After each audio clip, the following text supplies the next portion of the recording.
Hello everyone, my name is Shivakshi Dikshit and I've secured AIR 64 in UPSC CSE 2020.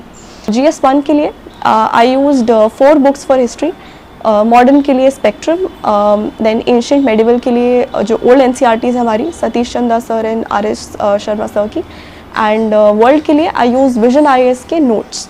तो वो notes काफ़ी comprehensive है and I would like to suggest कि उनको selectively use किया जाए. प्रीवियस ईयर के पेपर्स देख के इम्पॉर्टेंट टॉपिक्स आप समझ लें और उनको वैसे ही सेलेक्टिवली पढ़ें. पूरे नोट्स शायद इतने इम्पॉर्टेंट नहीं हैं. Then for geography I used the 2 important NCERTs, that is the class 11th NCERTs, physical and Indian geography, and human and economic geography के लिए मैंने सिर्फ टॉपिक्स नोट करे थे और उसको करंट अफेयर्स से सप्लीमेंट करा था. देन जोग्राफी में आपका मैप वर्क बहुत इंपॉर्टेंट है.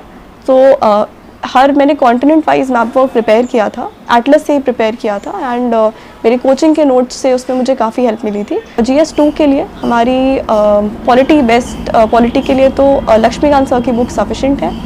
गवर्नेंस के लिए ARC रिपोर्ट्स जो है, सेकेंड ARC रिपोर्ट्स, उनको मैंने सेलेक्टिवली पढ़ा था, कुछ रिपोर्ट्स को पढ़ा था एंड उससे नोट्स भी बना लिए थे, short notes, to enhance the quality of your answers.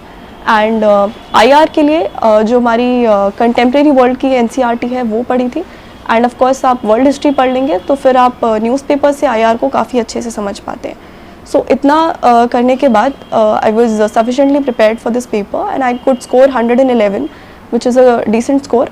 So I think इतने से आप इतने मटेरियल से इस पेपर को आप सफिशेंटली अच्छे से अटैम्प्ट कर सकते हैं. GS3 की अगर हम बात करें तो इसके लिए हमें कुछ बुक्स चाहिए होती हैं. सबसे पहला हमारा इकोनॉमी होता है. बिकॉज़ मेरा कॉमर्स बैकग्राउंड था, मैंने कोई बुक नहीं रेफ़र करी थी इकोनॉमी के लिए, लेकिन हमारी जो 11th-12th की NCERTs हैं और पर्सनली मैंने तो ISC बोर्ड से पढ़ा था तो मैंने वो बुक्स रेफ़र करी थी अपनी 11th-12th की. They give you a good basic understanding, but वैसे हमारा जो इकोनॉमी है वो बहुत करंट ओरिएंटेड रहता है, तो फिर इम्पॉर्टेंट है कि आप करंट अफेयर्स से उसको सप्लीमेंट करें. एंड जो लोग बिल्कुल बिगनर्स हैं, जिनको इकोनॉमी की कोई अंडरस्टैंडिंग नहीं है, उनके लिए मृणाल सर के जो वीडियोज़ हैं ऑनलाइन वो मैंने रेफ़र कुछ टॉपिक्स के लिए करे थे and I realise that it is very good. तो जिनको बिल्कुल भी कुछ इकोनॉमी में नहीं समझ आता हो उनके लिए वो बहुत ही अच्छे रिसोर्स रहते हैं. सेकेंड हमारा है एनवायरनमेंट का पोर्शन. सो एनवायरनमेंट के लिए भी it's a mix of static and current. मैंने शंकर IAS अकेडमी की जो बुक है वो रेफ़र करी थी. GS पेपर 4 की अगर बात करें तो उसके लिए कोई बुक मैंने यूज़ ज़रूर करी थी, लेक्सिकॉन की बुक यूज़ करी थी.